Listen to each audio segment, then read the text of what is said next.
रामकृष्ण हरी मंडळी. एका नवीन घटनेच्या व्हिडिओमध्ये आपले स्वागत आहे. आजची गोष्ट आपण ही पाहणार आहोत की आत्तापर्यंत आपण ग्रामीण भागातल्या काही शहरी भागातल्या गोष्टी पाहिल्या होत्या, पण ह्या सगळ्या शक्यतो मिडल क्लासच्या होत्या, म्हणजे मध्यमवर्गीयांच्या गोष्टी होत्या. आज थोडी उच्चभ्रू भागात, की जी मुंबईच्या दादरच्या भागात, की जिथे शक्यतो सगळे उच्चभ्रू लोक राहतात, श्रीमंत लोक राहतात, अशा भागातली गोष्ट आहे. आणि ही जी घटना घडली ती शाळासुद्धा भारतातल्या टॉप 5मध्ये येणारी शाळा आहे.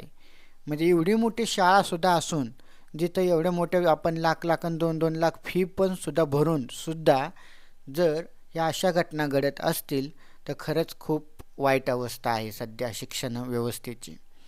आणि हीच घटना आज आपण एका शिक्षिकेचा आणि एका विद्यार्थ्याचा संबंधावर ही घटना आधारलेली. कशी एक प्रकारे शाळेतील शिक्षिका एका विद्यार्थ्याला आपल्या मोहात पाडते, त्याच्याकडून शारीरिक सुख घेते आणि कसा त्याचा छळ करते हे आपण ह्या व्हिडिओच्या माध्यमातून पाहणार आहोत. तर घटना आवडल्यास चॅनलला सबस्क्राईब करायला विसरू नका. ही घटना आहे मुंबईतल्या दादर भागातील, की जो भाग खूप उच्चभ्रू आहे, म्हणजे जो सुशिक्षित आहे, जिथे शक्यतो झोपडपट्टीसुद्धा नाही आहे, जिथल्या शाळासुद्धा अशा आहेत की तिथे लाख लाख आणि 5-5 लाख त्यांची फी आहे. आणि तिथल्याच एका शाळेतली ही घटना आहे. बरं, शाळासुद्धा काय साधीसुधी नव्हती, ती टॉप 5ची शाळा होती, म्हणजे महाराष्ट्रातली म्हणा किंवा देशातल्या टॉप 5मध्ये येणारी ही शाळा आहे. आणि त्या शाळेत ही घटना घडलेली आहे. त्या शिक्षिकेला नंतर अटकही करण्यात आली आणि तिच्या गुन्हाही दाखल करण्यात आला. पण त्यापूर्वी आपण पाहू ही घटना झाली कशी. तर ही शिक्षिका शिकवायला होती 10वीच्या विद्यार्थ्याला. तिचं वय वर्ष होतं 40, म्हणजे शारीरिक सुखाच्या आणि जवानीच्या, आजच्या काळात म्हणायचं झालं तर जवानीच्या सर्वोच्च शिखरावर. ह्या काळात जसं पहिलं आपण म्हणायचो की 16 वर्ष धोक्याचं, तसं आता 30 ते 40 ह्या वयापर्यंत महिला स्वतःला कंट्रोल करू शकली तर समजायचं की खूप मोठी गोष्ट झाली. तशीच ही गोष्ट, वय वर्ष होतं 40.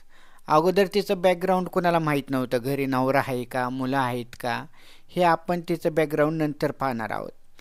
तर ती महिला, तिला शारीरिक सुखाची प्रचंड ओढ, म्हणजे घरी शक्यतो नवरा असो किंवा नसो तिचं घरी भागत नव्हतं, म्हणून ती शाळेत कोणा एका सावजाच्या शोधात होती. तिची अशी इच्छा होती किंवा एक विचार होता की 16 वर्षातल्या, म्हणजे ती 10वीला जी शिकवायला होती ना, त्या वर्गातला एखादा चांगला मुलगा शोधायचा आणि त्याच्याकडून शारीरिक उपभोग घ्यायचा. आता 16 वर्षाचा मुलगा आत्ताच जर आपल्या याच्यात आला आवाक्यात, तर तो इथून पुढं आपल्याला बरेच वर्ष शारीरिक सुख देऊ शकतो, कारण त्याची जवानी अजून भरपूर आहे आणि आपण तर उतरत्या वयात लागलो, म्हणजे आपण अजून 5-10 वर्ष तर कसं पण त्याच्याकडून शारीरिक सुख घेऊ. ह्या विचाराने तिने 10वीतल्याच एखाद्या मुलाला शोधायचं आणि त्याच्याकडून शारीरिक सुख घ्यायचं असा विचार केला. तर ती रोज शाळेत जाताना शाळेतून पाहायची की कोणता मुलगा आपल्या आवाक्यात येईन. असंच तिने एक समीर नावाचा मुलगा हेरला. समीरचं वय वर्ष होतं 16 आणि तो 10वीला तिच्याच वर्गात, ती ज्या वर्गाला शिकवाय होती त्याच वर्गात शिकत होता. समीर जरा उंच, पुरा, गोरा आणि थोडा तब्येतवान होता. आता तिला तो आवडला की याच्याकडून आपल्याला शारीरिक सुख भेटल. समीर होता एकुलता एक घरच्यांना आणि तोही तिथे दादरच्याच भागात राहत होता.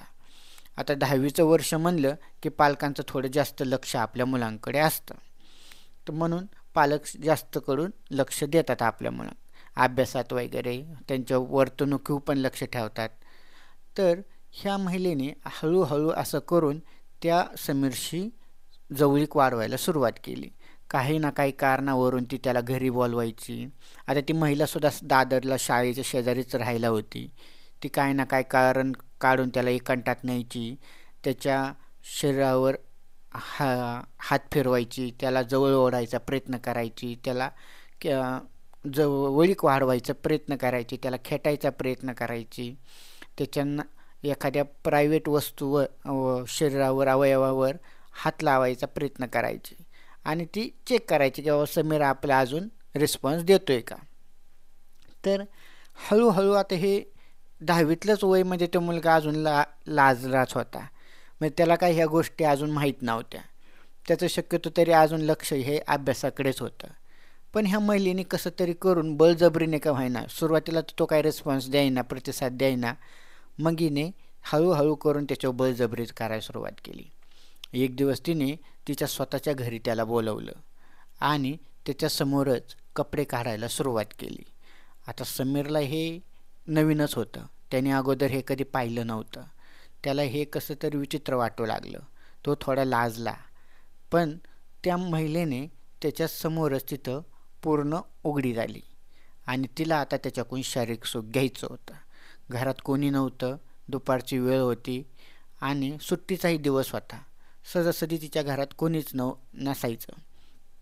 तिला माहीत होतं, तिने अगोदरच त्याची व्यवस्था करून ठेवली होती. म्हणजे जी कंडोमची पाकिटं लागतात ती वगैरे तिने अगोदरच आणून ठेवलं होतं. आणि असं करून तिने बळजबरीने समीरबरोबर त्या दिवशी तिथे शारीरिक संबंध प्रस्थापित केले. आता समीरला हा एक धक्का होता. कारण एखाद्या शिक्षिकेने किंवा या वयात एखाद्या महिलेने एखाद्या किशोर वयाच्या मुलाबरोबर शारीरिक संबंध बळजबरीने प्रस्थापित केलं तर त्याचं मनोबल खच्ची होतं. तो जरा मुलगा असा भयभीत होऊ लागला. अगोदर जसा बिनधास्त असायचा समीर, तो आता घाबरून राहू लागला. बरं, त्या महिलेने त्या दिवशी त्याच्याबरोबर एकदा शारीरिक संबंध प्रस्थापित केले नाही, तर त्या दिवशी तिने तिच्याबरोबर 3 ते 4 वेळा तिथे शारीरिक संबंध प्रस्थापित केले. तिच्या शरीराची भूक ही प्रचंड होती. तिला काही करून शारीरिक सुख पाहिजे होतं. पण तिला एका नवीन मुलाकडून पाहिजे होतं. कारण तिचं वय वर्ष होतं 40 आणि नवऱ्याचं वर्ष कमीत कमी तिच्यापेक्षा 1-2 वर्षांनी जास्तच असेल. म्हणजे नवरा तिला ह्या वयाच्या ह्या स्टेपवर काय शारीरिक सुख देत नव्हता. म्हणून तिला कवळ्या मुलाकडून आणि तरुण मुलाकडून शारीरिक सुखाची अपेक्षा होती. आता तिने दुसरं 1-2 दिवस गेले. परत ती त्याच मुलाला सोकली आणि त्याच्याबरोबर सेक्स करायला उत्सुक होऊ राहिली. आता तिची एकदा समीरकडून गरज भागली होती. त्याच्यामुळे तिला समीरमधला जोश आणि त्याची आवड वाटू लागली. तिथून पुढे ती समीरला गपचूप शाळा सुटल्यानंतर किंवा सुट्टी असल्यानंतर शक्यतो एखाद्या लॉजवर, म्हणजे ती आता शक्यतो उच्चभ्रू भागातील होती, ती अशा साध्या लॉजवर जात नव्हती. कारण तिला माहीत होतं की तिथं जर पकडायची भीती असते. तर ती एअरपोर्टच्या लॉजवर जायची. एअरपोर्टला जसं गेस्ट हाऊस असतात तिथे जाऊन ती समीरबरोबर सेक्स करायची आणि समीरकडून शरीराची गरज भागून घ्यायची. आता इकडे समीरचे आईवडील दोघेही जॉबला होते. त्याच्यामुळे त्यांचं सुरुवातीला लक्ष असायचं. पण नंतर त्यांच्या समीरच्या वागण्यात त्यांना एक बदल जाणवू लागला. तो असा घाबरत राहू लागला आणि शांत राहू लागला. एकांतातच बसू लागला. कोणाच्यात मुलांच्यात खेळाना. मग हा बदल त्यांनी डॉक्टरांकडे त्याला घेऊन गेले. डॉक्टरांनाही सुरुवातीला काही समजलं नाही. नंतर त्यांनी त्याला विश्वासात घेतलं आणि त्याच्याकडून सगळी माहिती काढून घेतली. तेव्हा त्याने आपल्याच शिक्षिकेने आपल्यावर केलेल्या या लैंगिक अत्याचाराबद्दल घरच्यांना माहिती दिली. घरच्यांनी लगेच पोलीस कंप्लेंट केली आणि पोलिसांनी सुद्धा आता हे प्रकरण उच्चभ्रू भागातलं असल्यामुळे जास्त वाच्यता केली नाही. मग पोलिसांनी फक्त त्या महिलेला समज देऊन आणि शाळेची बदनामी पण होऊ नये म्हणून त्या महिलेला समज देऊन सोडून दिली. पण त्याच्यावर ती महिला गप्प बसली नाही. तिला ती जे समीरकडून शारीरिक सुख घेतलं होतं तिची अजून ओढ लागली होती. त्याला वाटायचं की आता आपण समीर एवढ्या आपल्याजवळ आलाय तर आता सोडायचा कशाला. मग तिने तिच्या नोकरामार्फत, तिच्या घरी जो नोकर होता त्याच्यामार्फत समीरबरोबर संपर्क करायला सुरुवात केली. त्या नोकराने सुद्धा समीरबरोबर तिचा संपर्क करून दिला आणि त्यांच्यात परत शारीरिक संबंध प्रस्थापित झाले. मग आता हळूहळू करून ती महिला त्याला धमकी द्यायला लागली. जर तू माझ्याबरोबर शारीरिक संबंध प्रस्थापित नाही केले, तू माझ्याबरोबर सेक्स नाही केला तर मी पोलिसात कंप्लेंट करीन. आपण जे व्हिडिओ काढलेत, फोटो काढलेत ते मी इंस्टाग्रामवर, फेसबुकवर टाकून देईल, अशी ती त्याला धमकी द्यायला लागली. अगोदर शांत आणि भयभीत झालेला समीर आता जास्तच घाबरट होऊ लागला. त्यांनी त्याच्या वागण्यात आता जास्तच परिणाम जाणवू लागला. परत त्याच्या घरच्यांना त्याच्याविषयी चिंता वाटू लागली. घरच्यांनी त्याच्यातला जाणवलेला बदल, आता हे प्रकरण संपलं, मग आता हा अभ्यासाकडे लक्ष देईन असं घरच्यांना वाटायचं. पण त्याच्या वागण्यात परत परिणाम दिसायला लागला. घरच्यांनी परत त्याला एकदा विश्वासात घेतलं. मग त्याने घडलेली घटना सांगितली. मग त्यांनी परत पोलीस स्टेशनमध्ये जाऊन आणि शाळेकडे तक्रार करून त्या महिलेला कामावरून काढलं आणि तिला बाललैंगिक अत्याचाराअंतर्गत अटक करण्यात आली. अटक केल्यानंतर तिच्याकडे चौकशी केल्यानंतर एक तिची अशी माहिती समोर आली की त्या महिलेचं लग्नही झालं होतं. तिला 2 मोठी मुले पण होती, पण ती शिकायला बाहेरगावी असायची आणि नवराही जॉबच्या निमित्ताने बाहेरगावी परदेशात असायचा. अशी ही गोष्ट होती आणि त्याच्यामुळे ही घरी एकटीच होती आणि तिची शारीरिक काय गरज भागत नव्हती. म्हणून तिने तिच्या वर्गातलाच एक मुलगा शोधला आणि त्याच्याबरोबर शारीरिक संबंध प्रस्थापित केले.